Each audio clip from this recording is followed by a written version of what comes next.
بسم الله، الصلاة والسلام على رسول الله. مرحبا بكم في درس جديد من قناة الريم الجميل لفنون الطرز.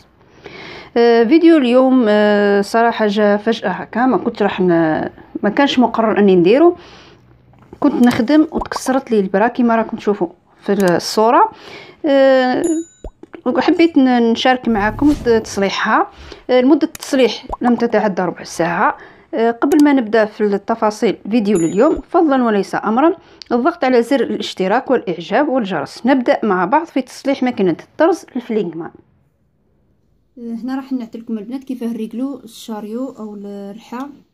كسرت لي البرا، خبطت فيه، ولهنا راهي البرا شوفوا كيف راهي تجات.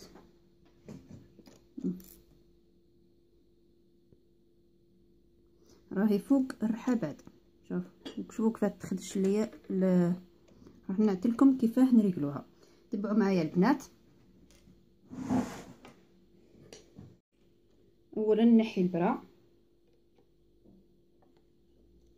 نطلعها، نحي البرا. البنات هذو هما لي باري اللي نخدم بهم. كاين رقم 12 هاد لا مارك،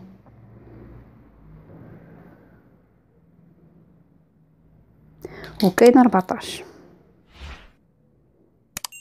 نخدم بها الشعره، نخدم بهم الحرير، نخدم بهم في الساطان، في القطيفه، في القماش العادي. البنات يعني هاد الصراحه هاد لا مارك مليحه. 12 او 14 يخدموا كلش.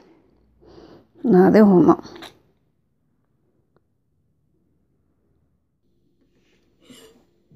كما قلت لكم راح نفتح هاد لي كيس يبانوا لكم.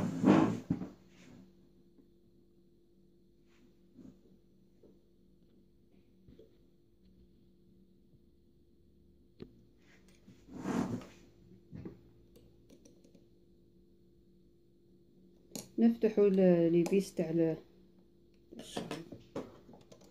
ها بيضاء. نركب الابره،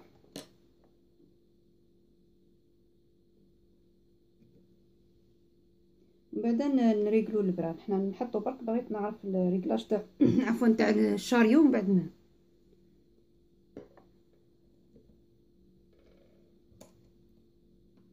نهبط الابره هكا بهذه الطريقه.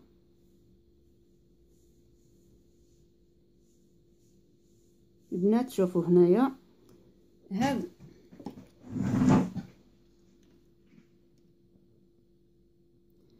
هاد السن هذا، وهنا الابره عندها حدره، عندها هاد البلاصه هذه هنا هابطه، هذه هابطه. هنا كي تكون هابطه لازم هذا المنحدر هذا يجي مع هذا اللسان هذا، يجي موش لاصق فيه، يعني يكون متوازي معاه بهذه الطريقه. هاك شوفوا مليح كيف نريقلوها. كاينه وحده اختا قالت لي استاذه ما شرحتش مليح في الدرس اللي فات بهذه الطريقه. شوف انا حاطه هذا اللسان كما قلت لكم، الابره تاعنا كما كنحطوا الابره هاك، هذا نعتبروه لسان يجي بهذه الطريقه. الراس تاعو هذا الراس يجي هاك، يعني كي تبغي تطلع الابره اللسان يفوت يهز الخيط، يعني الراس نتاع اللسان راح يكون هنا مع هذا الراس تاع المنحدر تاع الابره.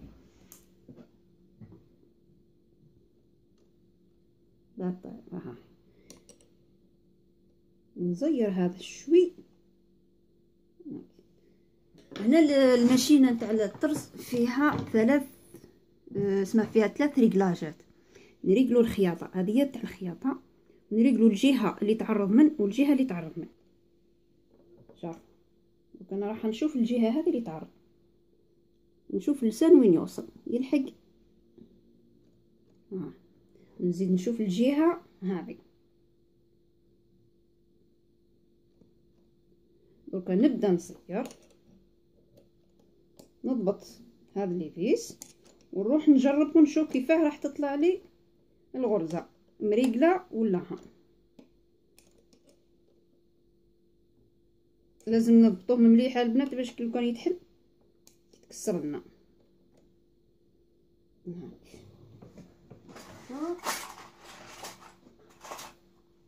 نجيب البابي فير، شفتوا البلاصه هذه، نجيب شويه بابي فير ونحط.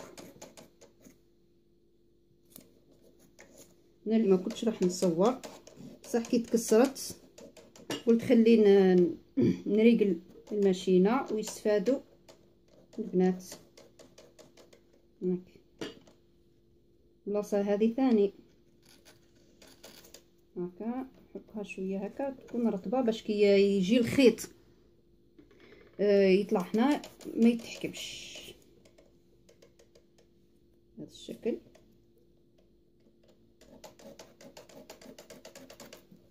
هكا نزيد منها بهذه الطريقه. ها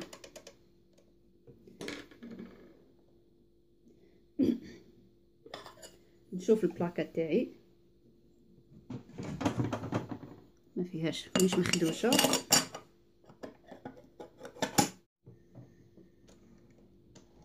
هنا الخيط يطلع في الخياطه دوكا نعرض، وهذا الجهه هذه تطلع، نزيد نشوف الجهه هذه والجهه هذه تطلع، يعني الخياطه والجهه اليمنى اليسرى والجهه اليمنى مليحه. دوك نشوفوا نجربها في القماش، كنت نجرب نشوفها البنات اذا كانت مليحه ولا. نبدا السعر بالخياطه بسم الله، نهبط نطلع عفوا القرقاف نعاود نهبط.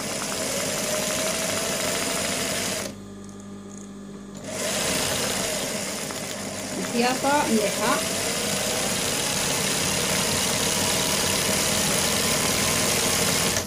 دركا نجرب بالعرض.